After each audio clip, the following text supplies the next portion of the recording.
നമ്മുടെ ഇന്നലത്തെ ലോഡിൻ്റെ ഡാമേജ് വന്ന പൈനാപ്പിളുമായിട്ടാണ് നമ്മൾ ഈ കാഴ്ച കാണുന്നത്.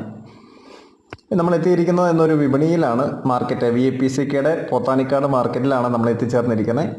ആവശ്യക്കാർക്ക് തിങ്കളാഴ്ചയും വ്യാഴാഴ്ചയും വന്നു കഴിഞ്ഞാൽ നല്ല ചേനവിത്ത്, ഇഞ്ചി വിത്താക്കാനുള്ള ഇഞ്ചി മുതലായവയൊക്കെ മേടിക്കാം.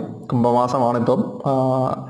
ഇഞ്ചി, മഞ്ഞൾ അങ്ങനെയുള്ള സാധനങ്ങളൊക്കെ നട്ടു തുടങ്ങാനുള്ള സമയം ആയിക്കൊണ്ടിരിക്കുന്നു. പ്രത്യേകിച്ച് ചേനയൊക്കെ ഇപ്പോൾ നമുക്ക് നടാവുന്നതാണ്. അതുപോലെ തന്നെ ഇവിടെ വന്നു കഴിഞ്ഞാൽ ആവശ്യക്കാർക്ക് ഇഞ്ചി മാത്രമല്ല, നല്ല ചക്കപ്പഴങ്ങൾ, ബെഡ് പ്ലാവിൻ്റെയൊക്കെ നല്ല ചക്കപ്പഴങ്ങൾ യഥേഷ്ടം വിൽപ്പനയ്ക്ക് അവിടെയുണ്ട്. ഉണക്കപ്പയുണ്ട്. അതുപോലെ നല്ല മുരിങ്ങയൊക്കെ കുറഞ്ഞ വിലയിലൊന്നും മേടിക്കാം. പയറുണ്ട്, മാങ്ങയുണ്ട്. തനി നാടൻ സാധനങ്ങളാണ് നമുക്കിവിടെ കിട്ടുന്നത്. വെള്ളരിക്ക, ഇതല്പം തിരിവ് വന്ന വെള്ളരിക്കയാണ്. അതുപോലെ പപ്പായ, മുട്ട, കാടമുട്ട, തടപ്പയറുകൾ, വള്ളിപ്പയറുകൾ, അതുപോലെ യഥേഷ്ടം വാഴക്കൊലകളൊക്കെ നമുക്കവിടെ കാണാനായിട്ട് കഴിയും. ഞാലിപ്പൂവൻ, ഏത്തവാഴ, റോബസ്റ്റ, ഇങ്ങനെ വ്യത്യസ്ത ഇനം വാഴക്കൊലകൾ നമുക്ക് വിപണി ലേലത്തിന് മുമ്പ് വന്നു കഴിഞ്ഞാൽ നമുക്കിത് നേരത്തെ വിലയ്ക്ക് തന്നെ മേടിച്ചുകൊണ്ട് പോകാനായിട്ട് കഴിയും. 1 മണിക്കാണ് ലേലം നടക്കുന്നത്.